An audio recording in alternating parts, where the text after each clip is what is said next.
So this is something that has never been heard before by anybody, because this recording was never released. It was a demo, and it was recorded in 1966.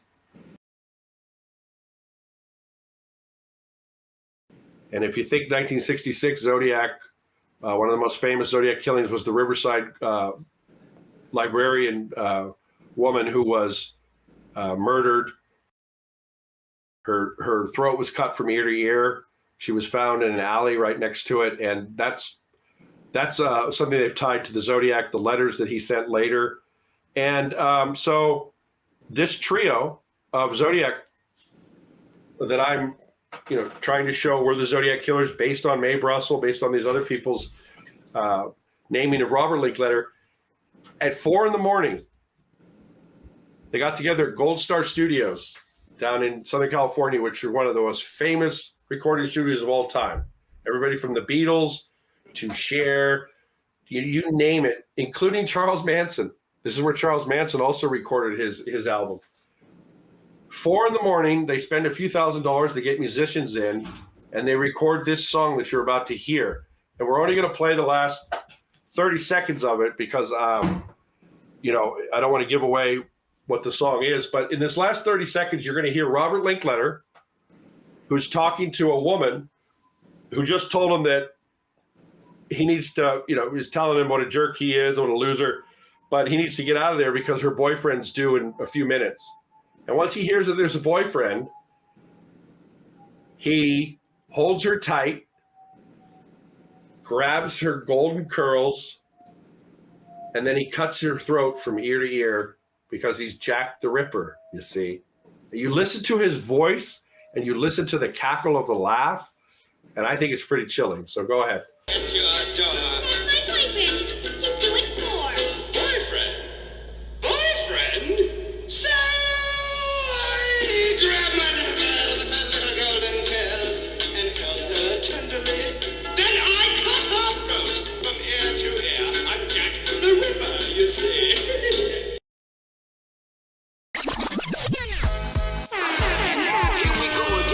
It's time for another episode of Those Smack-Talking Guys. Full of opinions on games, music, culture, and current events. These guys cover it all while humiliating each other.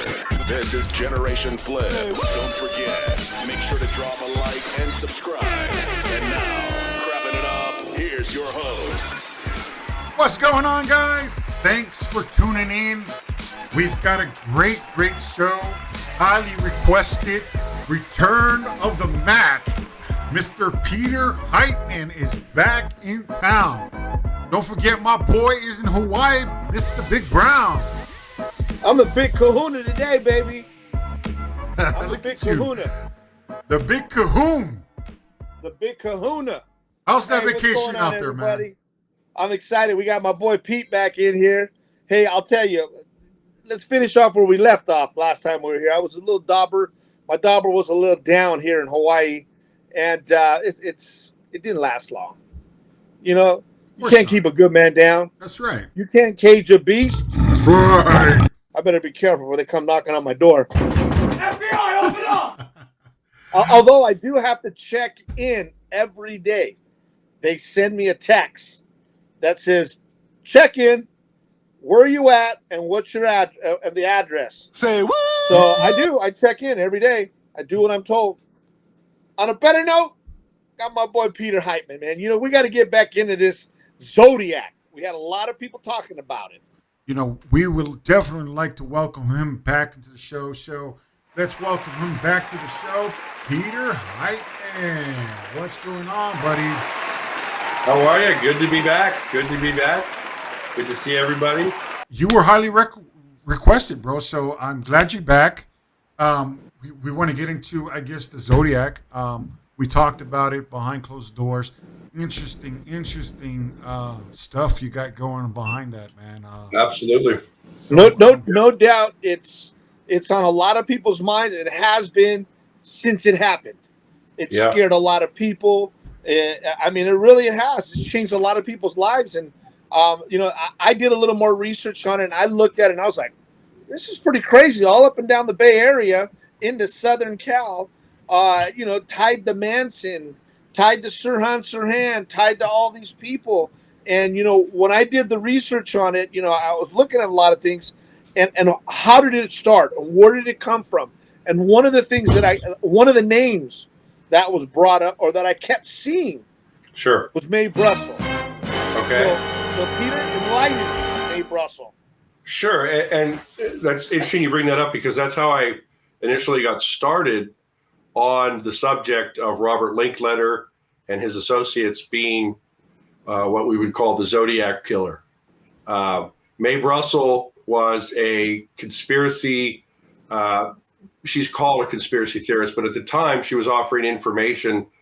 This was in the late 60s, early 70s, all the way through into the 80s.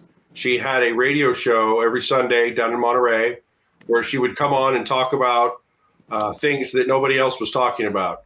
She had access to hundreds of newspapers. She cut out everything, and she took the time to put things together in a manner that nobody really had access to that kind of information like we do today on the internet. So in the mid 70s, one of her shows was on the Zodiac. Was talking about Charles Manson, and then it linked into the Zodiac where she revealed on her show that a letter had been written to a judge in a murder trial up here in the Bay Area. It was a murder that took place in the up in the hills of Santa Cruz near SoCal. And it was a doctor, an eye doctor, a Japanese eye doctor, and his entire family, minus 2 children, as well as his assistant, his secretary for the eye, surgery, eye surgeon, eye doctor office that they had there in Monterey.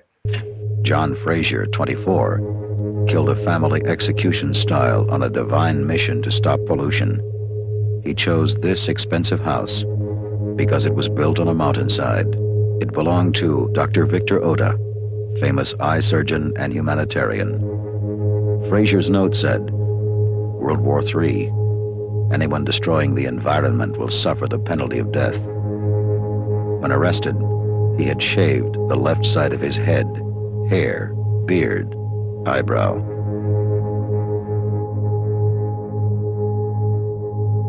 Nighttime net of security was set up at all entrances leading to Dr. Otha's mountaintop home after firemen responding to a fire in that home Monday evening discovered the bodies of Dr. Otha, his wife, Virginia, sons Derek, 12, and Taggart, 11, and his secretary, Dorothy Cadwallader. All were found shot to death, their bodies thrown into the Otha swimming pool. The person that was murdered, Dr. Victor Otha. And then she went on to talk about how this person, Linkletter, has been dropping bodies, killing people since the mid-60s. And so when Mae Brussell originally did this show, she didn't mention Robert Linkletter by name. She waited until 1980 when Robert Linkletter was killed in September of 1980 at the young age of, basically 30 or 35. And he was hit head on. He was killed head on Santa Monica Boulevard by a car that was driving the wrong direction. Very suspicious. The person who killed him got 3 months probation, and there wasn't much talk about it. So my research, his research, is all based on Mae Brussell's original assertion. And Mae Brussell had also talked to this lady, but would not reveal, and she died in the 80s, she would not reveal what it is that additionally this lady told her that made her confident that Robert Linkletter was the Zodiac. So one last point on Mae Brussell is that she contacted Inspector Totsky of the San Francisco PD, who was the person in charge of the Zodiac murders, the Zodiac killers. He was the person who was supposed to solve it and was working with San Francisco police, Vallejo, Napa, Benicia, all the areas where the Zodiac had been murdered, including Riverside. And she posted on her site, and I have the transcript as well as the recording, she calls Totsky and she mentions Robert Linkletter by name and asks if they've investigated him. And he said, well, we've had that name for 5 years. No, we haven't investigated him. Are you going to bring him in for questioning? No, we're not going to bring him in. Are you going to fingerprint him? No, we're not going to do anything with him. So that's kind of telling, because it fits into an overall theme of what the Zodiac killer really was.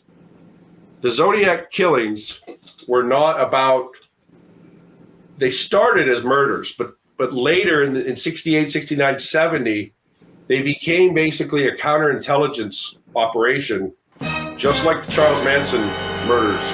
These are counterintelligence operations that were to terrorize us, terrorize the community, our culture, and it worked. But let me ask you something. What benefit?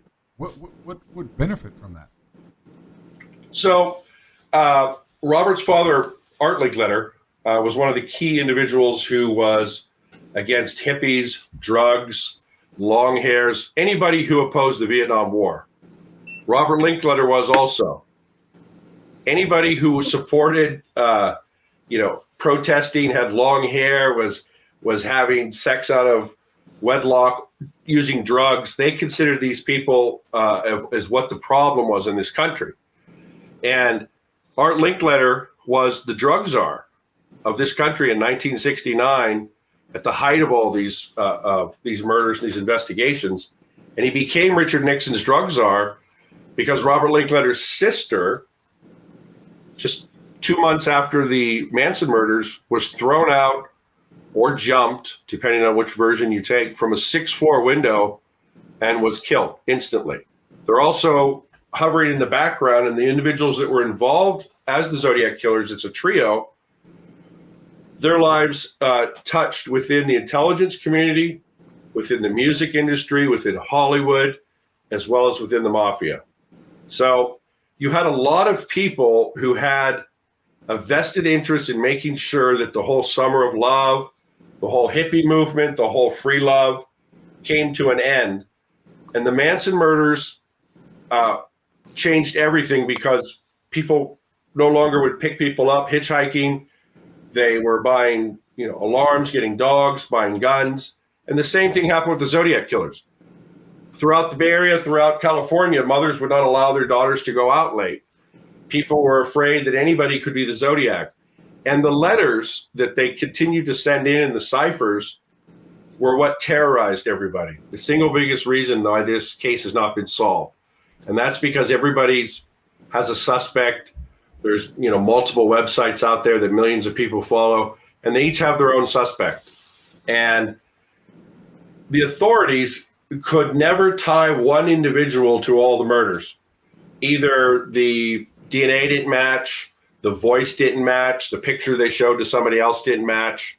And so I believe without a doubt that the reason why it hasn't been solved is because it was more than one person. And so this is a trio of people that were together since the early 60s in the music industry. So, the Zodiac, one person would have to have, number one, almost unlimited resources to be able to travel around willy-nilly, not have to worry about a job.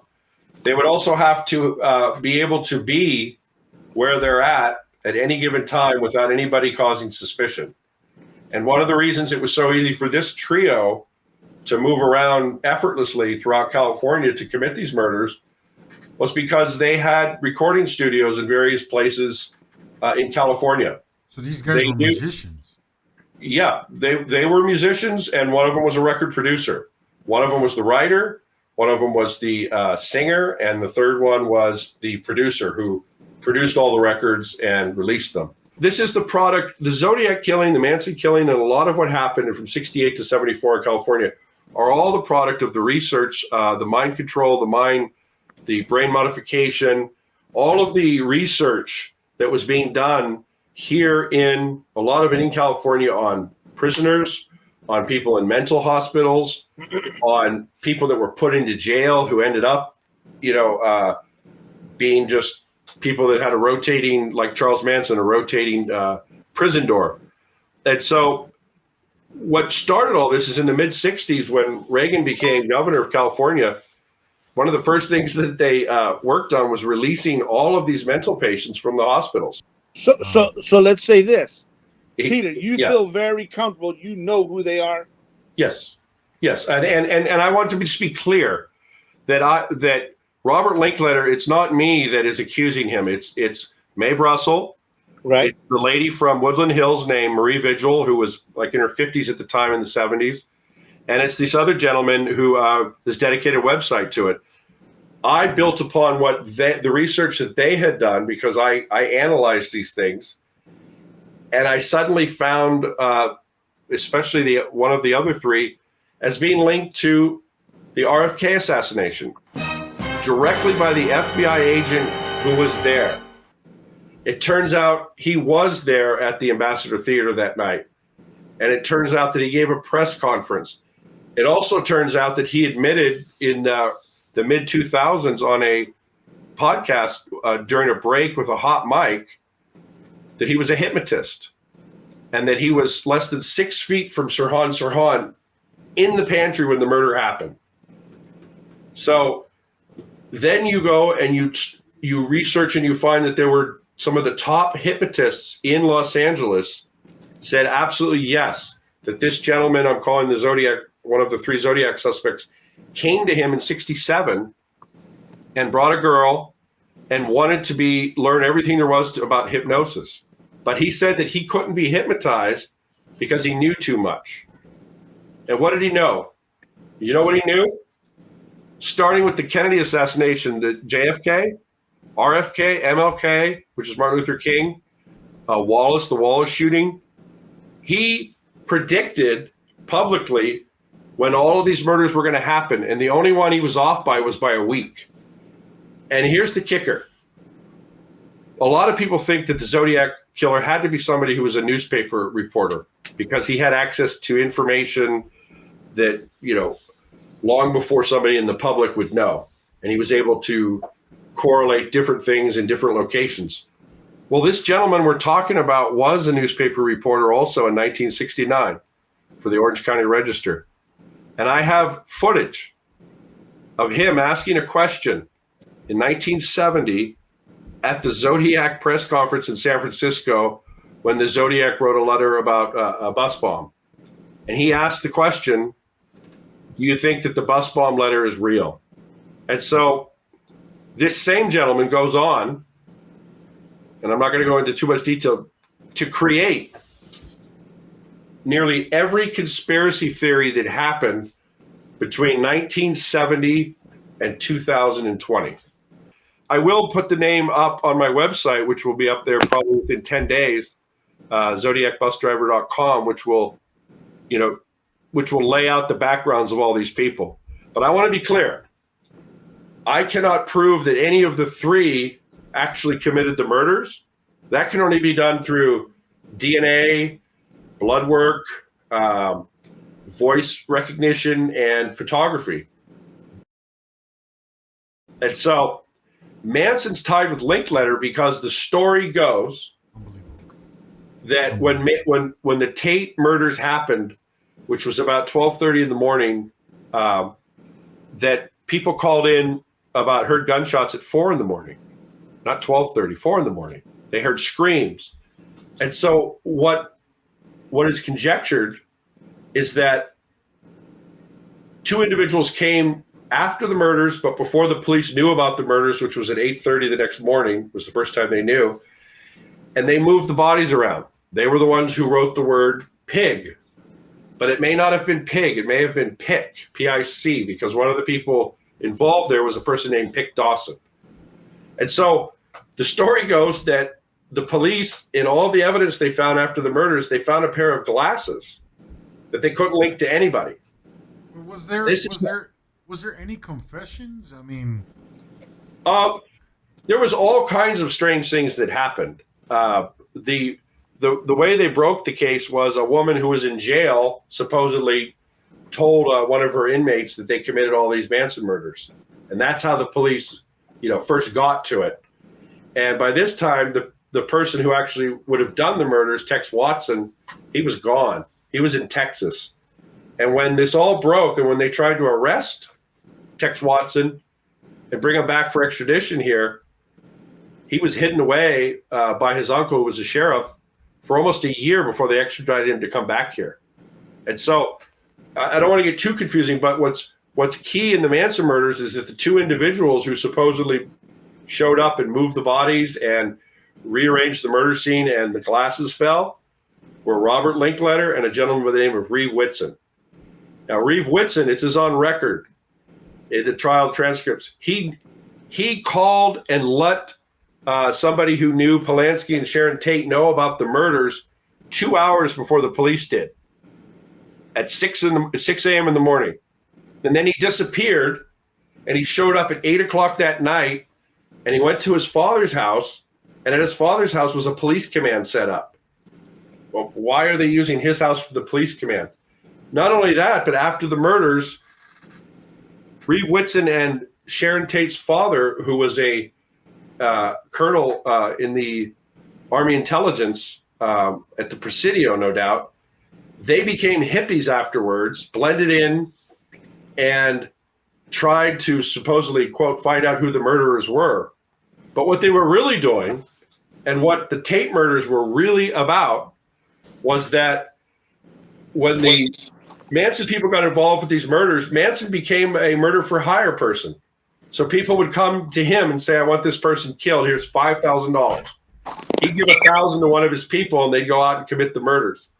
And so what was going on up at the Tate house, and the reason Reeve Whitson was surveilling it, and the reason these people came and killed everybody in the house, was because if you've ever seen the movie Goodfellas, Goodfellas, there was a robbery. There was probably about $50 million in negotiable stock bonds that were stolen from different airports by baggage handlers. Well, I'm of the belief, and I have, I'm not going to talk about it right now. I have evidence that shows that Jay Sebring, who was another one of the famous people that was murdered up there at the house, and two others that were involved were trying to purchase these stolen securities from two individuals who were the first two individuals arrested by the police for the Manson murders. And they are both sons of second-generation intelligence officers, and they later end up dead in trunks in Idlewild Airport. And so I believe that what that killing was about and why they were up there was that these people were trying to find out who had and where these bonds were, because about 15 million of them were actually sold before the FBI was onto it and arrested the people. But the people that they arrested while they were out on bail all ended up in the trunk of cars, with parts of their body stuffed into their mouth. So that's where this starts from. And the Manson murders were then used, just like the Zodiac killings, to terrorize everybody. If you've ever read the articles and the headlines, it's insane. Eric, are you there? I am. Thank you. Very interesting. All that's been said. I've been listening very closely, and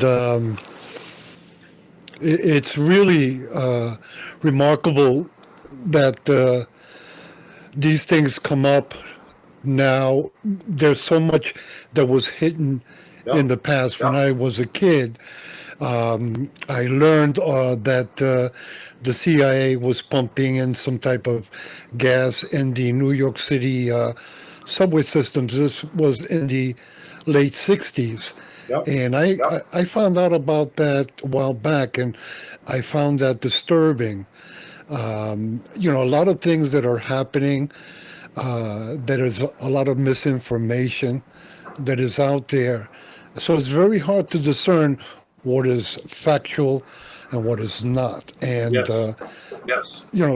talking about Trump and the division that he has caused in the chaos and the contacts or the connection that he has is opening up my eyes, because there's always a pattern, although it seems different, but if you look into it, there's always a pattern. That's why I had mentioned David Berkowitz, connected with the Zodiac killer. And the Zodiac killer, we heard about him when I was a kid, and it scared the hell out of us in New York. Yeah. So this fear thing, and more so now, which is more predominant. What happened January 6th in Washington? It was really scary, but it seems to be that like you said, sir, that there's a lot of chaos happening, and it seems like a smokescreen for what's really going on. Absolutely. It's such a great point that you make, because these days, one of the ways that the people behind the curtains, I call them the ties that bind, make their fortunes now is through what I call cash crisis. They create, if you know that crises are going to happen, chaos is going to happen, then you're in a position to short a stock. You're in a position to make a move that's going to make you, tens of millions of dollars, while the average citizen loses his $1,500. And one of the things that has happened from the 60 years of this, since the late 60s on till now, where the right, the left, it's pronounced now where, half the country doesn't want to listen to the other half, et cetera. What they've done at the most basic level is they've created an environment where the American culture and the average American person will do things happily that are against their own best interests, right? They will support things because it's a group mentality that at the end of the day actually hurts them. And that's what we do as citizens in this country. And so the powers to be that did a lot of this mind research in the 50s and the 60s, they're not sharing all those results with it. They're using them against us. They're using it in a manner that creates, a society that really is sort of just kept under a thumb and can't, in an age where we have technology and information, we're at our lowest level of intelligence, and that's been something that has been slowly worked on and perfected over the last, X amount of decades. So let me ask you, Eric, I appreciate you. So you're right, Eric. Stopping by. Let me ask you a question. What is the memorable thing that I know it's scary, but the memorable thing as a kid growing up, what do you remember about the Zodiac Killer? Let me ask you that. Well, sure. What I know about it is actually it was my sister's dad who had said to me that the Zodiac Killer was someone that was not able to be caught, that would send letters into the police and would mock the police, and they would never catch this guy. Right. And as a kid, it scared the hell out of me because, I'm wondering, if this guy's going to show up here, because this guy was not tied down, or the individuals were not tied down to a certain area, according to, my point of view as a kid.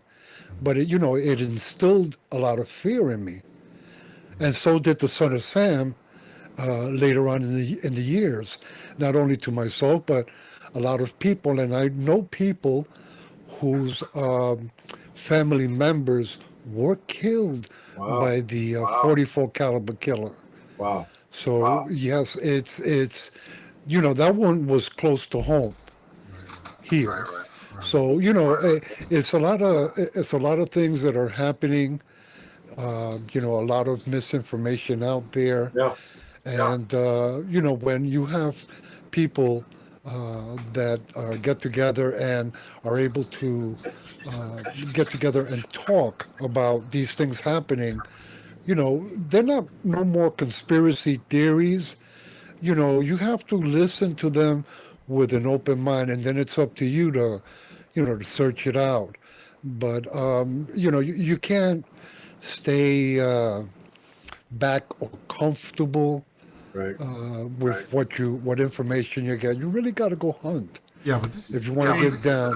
This is very interesting stuff. And again, Eric, I appreciate you. Thank you for coming on the show.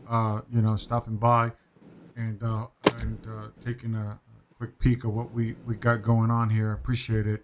Yeah. You know, like Peter Heitman said in the past, and like you just finished explaining, Eric, is that, you know, you got to go out and do your own research and look at this stuff, and then put two to two together and open up your mind to stuff like this. It's not just the Zodiac killers. It's not just, you know, Richard Ramirez. It's not, you know, the boogeyman. It's, you have to go out there. The information's out there. Peter Heitman's going to be developing a website real shortly. He's going to provide excellent stuff on his website, and excellent information, intel stuff that you can go out there and check out his stuff. I'll be linking his stuff in our podcast so that you guys can take a quick view of what he's all about and the research and time he's done. You know, Brown, you have anything to add? No, I'll tell you, one of the things that, you know, that comes to mind is mission accomplished by the CIA and these people that are trying to scare the living shit out of people. Yeah. It's mission accomplished. Your dad, the gentleman that was just on, scared the shit out of that dude.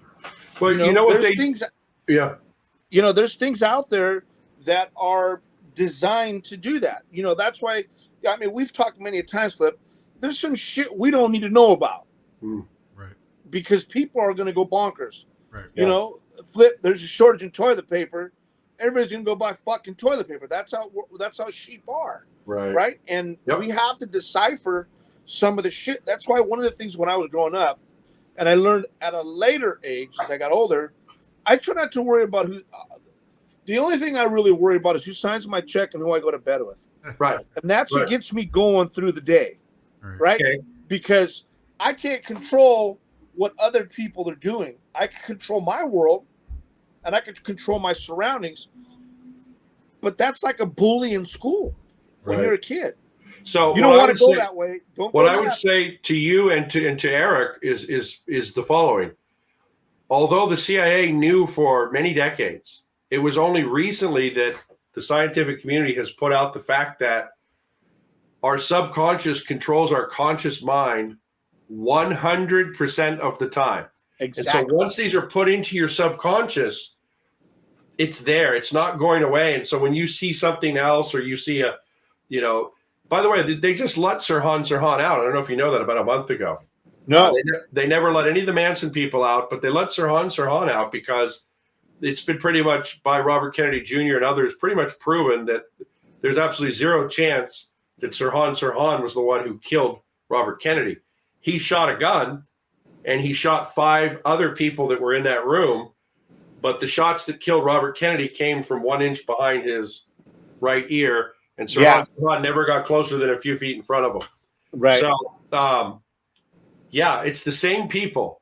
It's the same people over and over again. And this one guy that I'm telling you about, who was involved in all these murders, who spawned all these different conspiracy theories, there's not a single file or a single page of a file in any of the FBI, NSA, CIA, nothing. Art Linkletter, hundreds and hundreds of pages. Okay, so you can't tell me that a person like, I'm not going to name his name again, could do this for 50 years and not be on the radar of the FBI. In fact, his partner for the last 20 years was the counterintelligence director of the FBI, who quit after the Oklahoma bombing and became this guy's right-hand man and put the conspiracy of Oklahoma bombing out. Then they did chemtrails, all of it. So that Oklahoma bombing, I also wanted. We'll talk about that later. But this one individual, one individual touches every single one of these conspiracies for the next 50 years, even after the Zodiac. I mean, it's insane. There's just so much stuff out there, guys. It just goes on and on, man. It's one of those. Well, like things. I said, you got to go and do a little bit of research and open up your mind. Yeah. You know what I mean? Be open-minded to some of the stuff that's out there. You know what I mean? And there's facts out there. You just got to follow the clues. Peter Heitman, appreciate you coming on the show again. We'll have you back. You have another guest coming on. A buddy of your friends, a buddy of yours is coming on the show as well. Yeah, a really interesting gentleman from a different point of view. His name is Feliciano Rivera. He's been an expert for 3 decades in cybersecurity, and he's going to come on. And he's going to talk about, cybersecurity, what privacy is going on, the new privacy laws for California, what they're doing with our data. Also, a very interesting thread that, and he spent a lot of time marketing things on the dark web, by the way. Nice. Information on the dark web as a product. I'm not going to name the companies, but as a product, Right. Nothing nefarious. And so one of the things that's very interesting is about Facebook and their AI bots, their artificial intelligence bots, and the conversation of just how much they allowed this propaganda and this chaos to happen because it was good for money, and then ties that straight into the cryptocurrency, which is something that, non-fungible tokens, things like that the public needs to understand because it's happening so exponentially right now. You're probably seeing ads with Tom Brady, Matt Damon, all these celebrities. Oh, yeah. Doing these ads about these, Bitcoin type transfer platforms and whatnot. So these are things that are very relevant to us, and they really tie into the Zodiac and all these other murders, because after all these events, including 9/11, what ends up happening is we lose more and more of our privacy. There's more and more police presence, SWAT, video surveillance. All of these things come out of these crimes, as well as this terror that we feel. It's the ability to get, things done. If you took a look at how much weapons and alarms and everything went up in LA right after the Manson murders, it's staggering. It's absolutely staggering. And so this part of the whole conversation about our data, our privacy, the cybersecurity, where it's happening, and how artificial intelligence is coming to control all this is something that Feliciano Rivera would be a very good person to listen to on this. I can't wait, man. You have that coming to you guys on Generation Flip, so stay tuned. We'll have that guy, that gentleman on the show talking about data breaches, I believe, or not data breaches, but cybersecurity, data, crypto, privacy. You know what I'm saying? So tune into that one. We'll have him on the show with Peter Heitman. Brown, my boy, he'll be back probably from vacation. You guys, thanks for tuning in. Make sure you drop a like, hit the subscription, hit the subscribe button, and be sure to hit that notification bell. Until then, we will catch you guys in the next one. Appreciate it. All right. Love, guys. Aloha. Mahalo. Mahalo nui loa. Take care, guys. All right.